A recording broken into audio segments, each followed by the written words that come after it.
Hello everyone, and welcome to my General Hospital official channel. I hope everyone is having a wonderful day.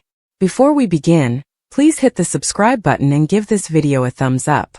Drew Cain worked on $1 million revenge plot while Giovanni Gio Palmieri was threatened with arrest by Dante Falconeri, according to the General Hospital recap for Tuesday, May 6th.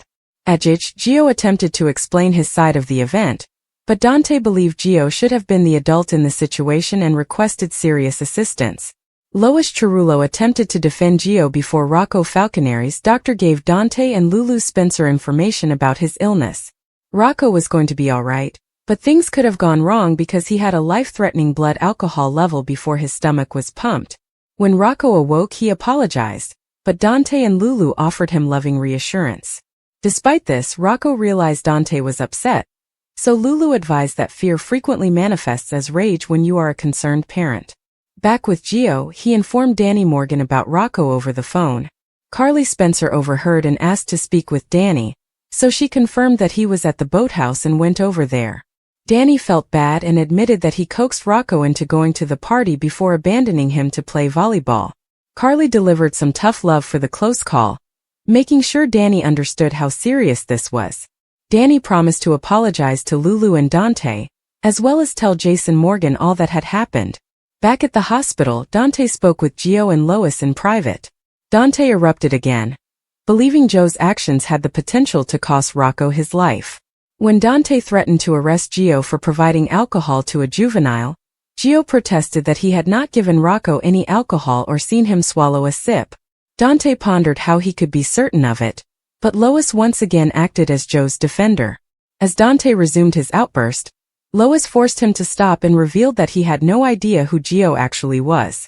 Dante's expression was perplexed, as was Lulu's as she watched the situation unfold nearby. In Rocco's room again, he thanked Cody Bell for saving him and received a pep talk as Dante, too, had committed many mistakes as a child. Drew then offered $500,000 for the information Brad Cooper had on who was behind his drugging operation. Brad revealed that it was Portia Robinson before revealing that she had him dig into Drew's medical records and steal ketamine for her. Although Brad was ready to see Portia fall, Drew offered to boost the amount to $1 million if Brad did one more thing for him. After Kai Taylor's operation, he awoke and told Trina Robinson that the difficult part was gone. Kai would move his toes, assuring Trina that the worst-case paralysis situation was out of the question. Kai later made a little step out into the hallway, and Trina was relieved to see him standing up and moving. Trina grinned and predicted that Kai could achieve anything, but he appeared apprehensive as they hugged. In the automobile outside the hospital, Rick Lansing informed Ava Jerome about the shell firm he had established to receive payments from Alexis Davis. Meanwhile, Christina Corinthos Davis provided Lucky Spencer with information on Alexis' attempts to commit her and explained the paperwork. Lucky saw Alexis was coming from a place of concern, and she wasn't wholly wrong about Christina needing assistance. Christina reassured Lucky that she was in therapy, but she believed Alexis had gone too far. Lucky, on the other hand, noticed Christina's desire to learn from her recent mistakes, so he advised her not to let this tear her family apart again. When Alexis opened the door to Diane Miller at her house, she was holding a dagger. Diane stated that she arrived in peace before Alexis revealed that Christina and Molly Lansing Davis learned about the documents to have Christina committed. Although Diane accepted the blame and offered to make things right, Alexis believed she should be the one to do so. However, Alexis was concerned that forgiveness might not be possible this time. Alexis stated Christina was unaware of Chrissy's involvement in the tragedy, which explains why her daughter was caught off guard. Once Diane had left, Rick and Ava arrived to make additional demands. After providing information about the shell firm, Rick made it apparent that Alexis would make separate payments to him in addition to those made to Ava. That meant doubling the money, and Alexis cautioned her she might be caught stealing that much from the Cassadine estate. If Alexis went down for this, she planned to bring Ava and Rick down with her. Rick stated that if that occurred, they would ensure that Alexis' beloved lunatic daughter was also killed. But you will not let that happen, will you, Alexis? Rick inquired shortly before Christina arrived and wondered what was going on. According to General Hospital teasers, Alexis will face another difficult situation, so stay into the ABC soap. Cody and Molly's couple confusion at the nurses' ball sparks drama? General Hospital spoilers indicate that Cody Bell and Molly Lansing Davis have formed a pleasant friendship. They were at odds when they first met, but they have gradually become closer. It appears like they are on the verge of a romance, but will the two experience turmoil when they get confused as a pair in the coming weeks? A classical romantic trigger. General Hospital spoilers suggest that Cody and Molly have sparks, although they are not officially together. What would happen if someone imagined they were dating or in a relationship? Would the concept spark some romantic feelings between the two? It's a well-known storyline in the soap opera world. Bad lad and decent girl clash, but eventually become friends and lovers. Still, assuming these two are dating could either help or hinder their relationship. The 2025 Nurses' Ball. What if Cody and Molly are strolling down the red carpet at the 2025 Nurses' Ball, and a reporter assumes they are there together? Perhaps Cody and Molly decide to go to the ball together as friends, only for a paparazzi to assume they are romantically involved? Molly, an associate district attorney in Port Charles and a Cassadine, may be the center of attention as she walks the red carpet with the Quartermain's stable boy. How will Cody and Molly react to being called out as a couple? They may laugh about it because they are opposites, but may they also have a realization? Molly recently broke up with TJ Ashford, her first love and partner since she was a youngster. Cody also had a difficult breakup when he discovered his gal pal, Sasha Corbin, was actually his cousin. Will the presumption about this pair produce drama, uncertainty, and upheaval between Molly and Cody, or will it spark romance? Brad's sinful deal. Dante rips into Gio and Ava loses it. Prepare for action, betrayal and jaw-dropping secrets on the next episode of General Hospital. General Hospital teasers indicate that a preview clip has been released for Tuesday, May 6, 2025. It depicts Brad Cooper striking a deal with Drew Kane. Meanwhile, Dante Falconeri blasts at Giovanni Gio Palmieri. Continue reading to learn more about what will happen in today's episode of ABC soap drama. Ava Jerome's reminder. Let's start with Ava Jerome and Rick Lansing. They are driving in a car together when Ava abruptly turns to face her lover. Ava tells him that they're supposed to be a team. Something Rick says causes Ava to reconsider things, judging by the look on her face. Alexis Davis's dilemma. Meanwhile, Alexis Davis rants to Diane Miller. Although Alexis was confronted by both of her daughters, the situation is far more intricate than they realize. Alexis now wonders how she can clean up the damage caused by the commitment papers. General Hospital spoilers indicate Christina Corinthos Davis will open up to Lucky Spencer. Christina will be outraged that her mother could do this to her. Lucky, on the other hand, will argue that Alexis is not entirely wrong. After all, Christina did cut brake lines while thinking the vehicle belonged to Ava. Christina, on the other hand, reacts violently and asks Lucky if he thinks she's insane. I'm not sure Christina really wants to hear the answer to that question. Tuesday, May 6, 2025. Fans will also witness Brad's life-changing decision. Brad will no longer tolerate Portia Robinson's demands and rudeness. Now that Portia has dabbled in drugging people, the lab tech is out. Brad, on the other hand, does not simply leave.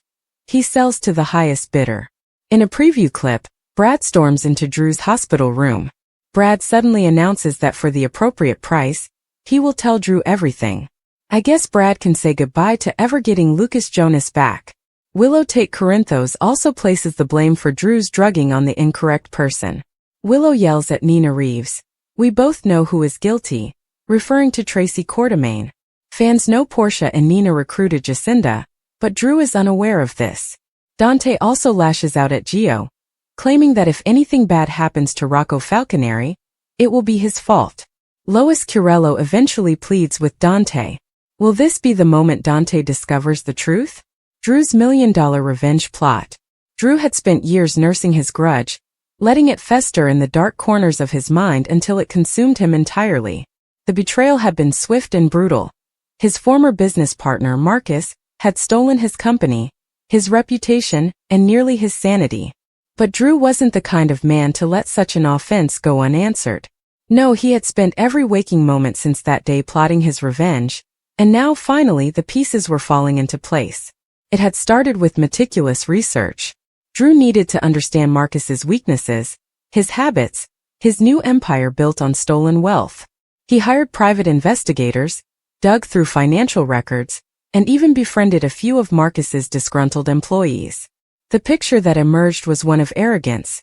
Marcus had grown careless in his success, believing himself untouchable. That would be his downfall. The plan was simple in theory but required flawless execution. Drew would hit Marcus where it hurt the most, his fortune. Over the past year, Drew had quietly amassed enough insider knowledge to manipulate stock prices, sabotage key deals, and plant false evidence of corporate fraud. He had even cultivated a relationship with a high-ranking official in the Securities and Exchange Commission, ensuring that when the time came, Marcus would face not just financial ruin but legal annihilation. But money wasn't enough. Drew wanted Marcus to feel the same helplessness, the same crushing despair he had endured. That's where Evelyn came in. Marcus's new wife, beautiful, ambitious, and, as Drew had discovered, secretly unhappy in her marriage. A few carefully staged encounters, some well-placed whispers about Marcus's infidelity, and Evelyn had become Drew's unwitting ally. She would be the one to deliver the final blow, filing for divorce at the worst possible moment, dragging Marcus's name through the mud just as his empire crumbled around him. The final phase was set in motion on the night of Marcus's biggest celebration, the launch of his newest venture, a high-profile merger that would solidify his status as a titan of industry. The gala was lavish, filled with investors, politicians, and media. Drew watched from the shadows as Marcus basked in the adoration, completely unaware of the storm about to strike. At precisely 9:47 p.m., the first domino fell. A leaked report hit the financial networks, revealing discrepancies in Marcus's company's books. Minutes later, stock prices began to plummet. By 10:15, Evelyn had stormed out of the event after a very public confrontation, fueling rumors of Marcus's infidelity. And by midnight, federal agents were at his door with a warrant. Drew watched it all unfold with cold satisfaction. The media frenzy, the investors fleeing, Marcus's desperate attempts to salvage his reputation. It was everything he had dreamed of. But as he stood there, staring at the chaos he had orchestrated, a strange emptiness settled over him. Revenge had been his sole purpose for years, and now that it was complete, he wasn't sure what came next. The money, the destruction of Marcus's life, it hadn't healed the wounds of the past. If anything, it had only deepened them. Drew had become the very thing he despised. Ruthless, calculating, willing to destroy lives for his own satisfaction. As he turned away from the wreckage of his revenge, he realized that the true cost of his million-dollar plot wasn't measured in dollars. It was measured in the pieces of his own soul he had sacrificed along the way. In the end, Drew walked away, leaving behind the ruins of Marcus's life, and perhaps his own. The revenge had been perfect, but the victory felt hollow. Somewhere in the back of his mind, a quiet voice whispered that maybe, just maybe, he had lost more than he had gained. But it was too late for regrets. The game was over, and Drew was left to wonder if it had ever been worth playing at all. Yet sleep eluded him. He had expected triumph, the sweet taste of justice finally served. Instead, he found himself pacing his penthouse at night, staring at the city lights below, wondering when the satisfaction would come. He had spent years fantasizing about this moment, but now that it was here it felt incomplete. Then the call came. It was Evelyn. She was crying, her voice trembling with a mix of anger and desperation. "You used me," she accused. "You knew exactly what you were doing." Drew hesitated. He had anticipated her rage, but hearing it shook him more than he expected. "Marcus deserved it," he said coldly, though the words sounded hollow even to him. "He's destroyed," she whispered. "But so am I. Did you ever care about that?" The question lingered in the air long after she hung up. Drew sat in silence, the weight of her words pressing down on him. He had told himself that Evelyn was collateral damage, that she would recover. But now, hearing the pain in her voice, he wondered if he had crossed a line he could never uncross. A week later, Drew received an unexpected visitor. Daniel Carter, the SEC official he had manipulated into investigating Marcus.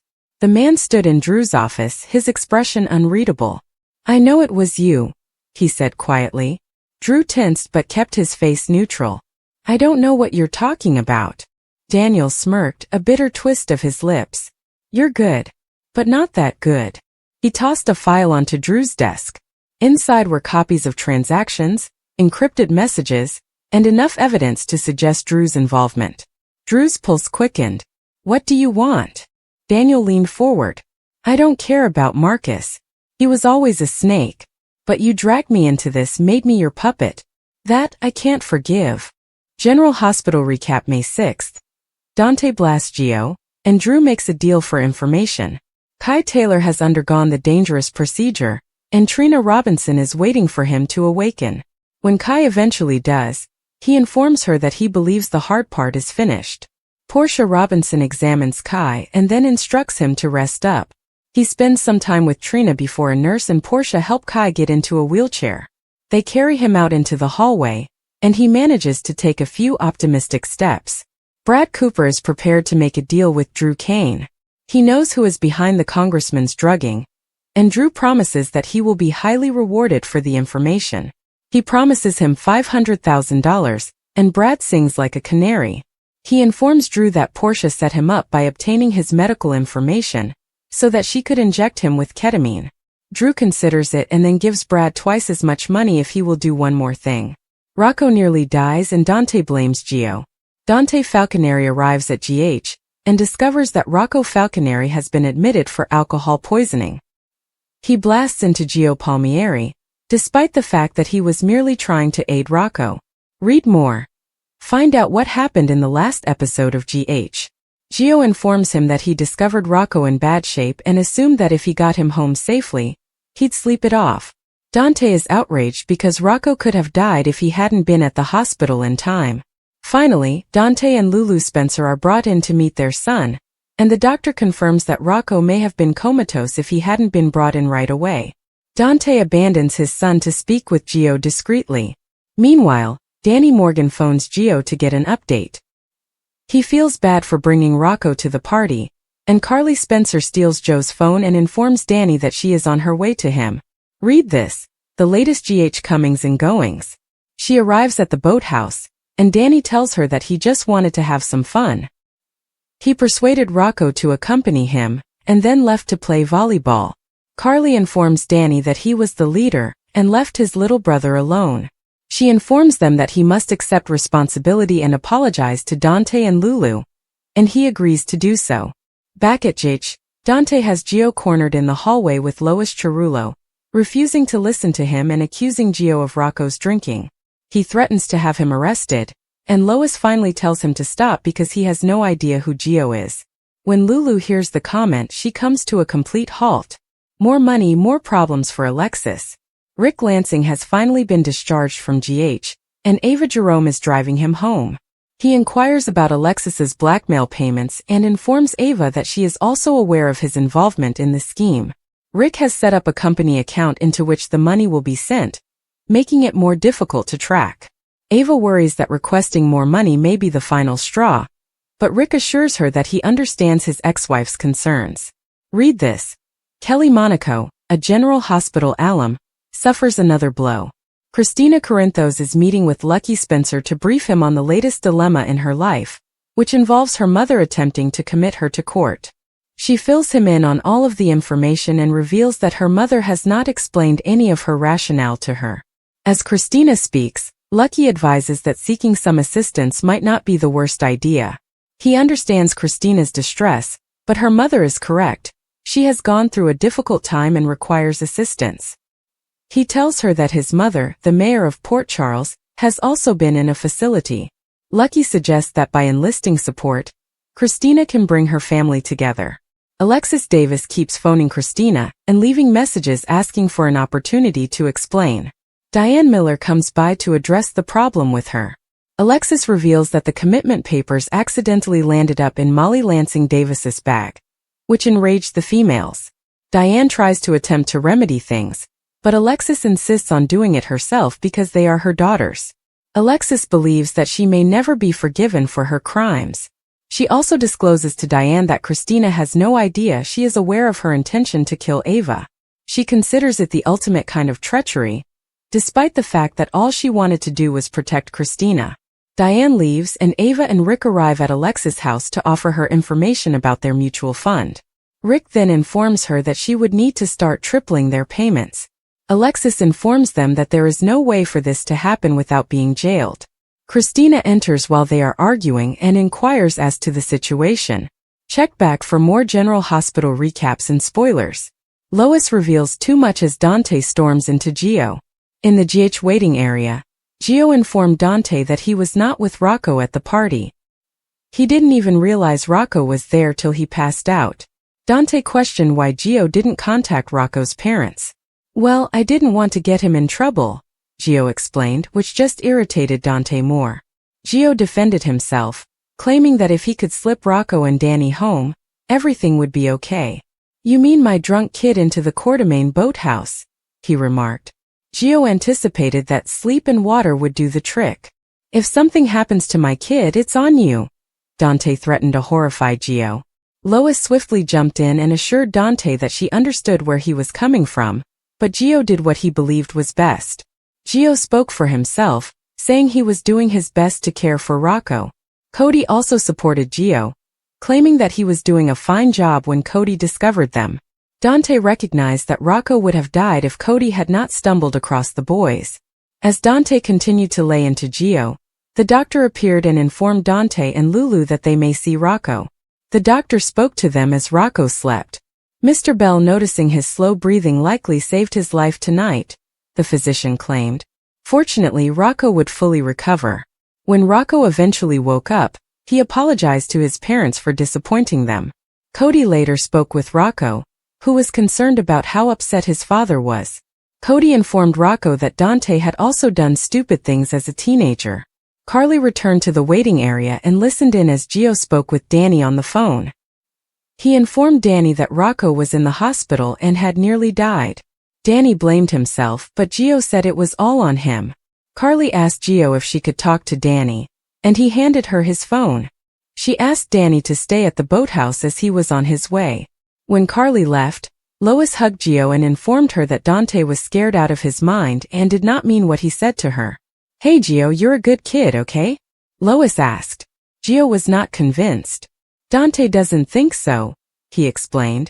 Dante quickly reappeared and begged to speak with Gio alone.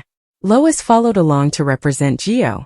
However, Dante required her to remain silent as he gave Gio the 3rd degree.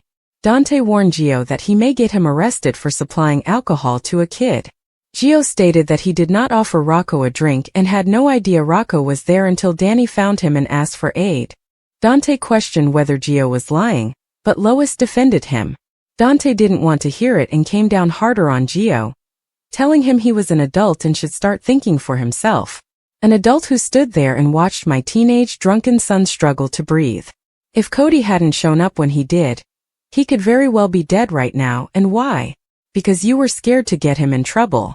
Come on, man, you should be ashamed of yourself," said Dante. "Stop it. You don't know what you're saying. You don't know who he really is," Lois exclaimed as Lulu listened in. Carly came at the boathouse and convinced Danny that Rocco was going to be okay. She inquired about Danny's situation before telling him that he had no business going to that party. "All I wanted to do was go out and have fun, but before I knew it, things got out of my control," Danny told me. He told Carly that the party was his idea, and he needed to get Rocco to go. Carly asked Danny to tell the adults what had happened and accept the guilt. Crashing a college party and drinking? That was stupid. That was really stupid, she repeated. Carly reminded out that Jason allows Danny to be himself, but he must earn the faith his father has placed in him. Carly told Danny to remember how bad he felt right now, so he wouldn't be tempted to do something like this again. In an exam room, Brad told Drew that he'd tell him everything he needed to know about who drugged him for a fee. Drew promised Brad $500,000, so Brad was willing to discuss. "It was Dr. Robinson. She set you up. And I hope that you use this to blow her right out of the water so that nobody has to ever worry about her again," Brad remarked with a laugh. Brad revealed that Portia had Brad extract all of Drew's medical data a few weeks ago, and then instructed him to get his hands on ketamine. "Now that you know, what are you going to do about it?" Brad was wondering. Drew then surprised Brad by offering him a cool $1 million to do one more thing for him. Trina and Portia watched Kai from his hospital room door while he rested and recovered from surgery. "Mom, I'm so nervous. Kai has so much writing on this," she remarked. Kai awoke and called Trina, who inquired about his well-being. "Like the hard part is over and nothing can stop me now," Kai grumbled. Portia told Kai to relax, or else all of this will have been for nothing. After Portia went, Trina remained to support Kai. He was confident that he would play football again. He even flexed his toes to demonstrate Trina he wasn't paralyzed. Later, he was able to walk a few steps.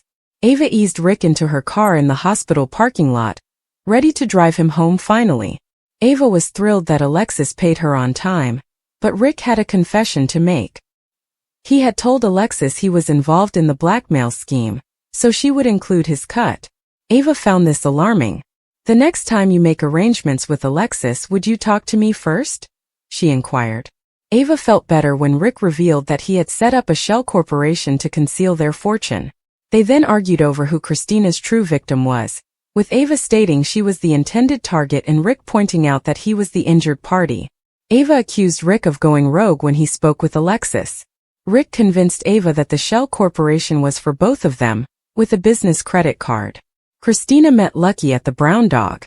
As she sat down, Alexis called, but Christina ignored it and informed Lucky that she was not speaking with her mother. "My mother's trying to have me committed," she told me. Christina revealed that Molly discovered the documents, but Alexis had changed her mind by then.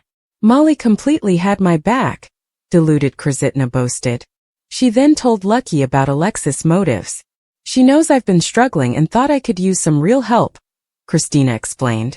"I'm wondering if maybe your mom wasn't completely wrong," Lucky offered, much to Christina's astonishment. "Are you saying you think I'm crazy?" Christina inquired. Lucky informed her that he did not believe so, but understood why Alexis thought Christina needed a little extra support. "It's okay to need help, Christina. Taking care of your mental health is important. Most people just ignore it," Lucky told you.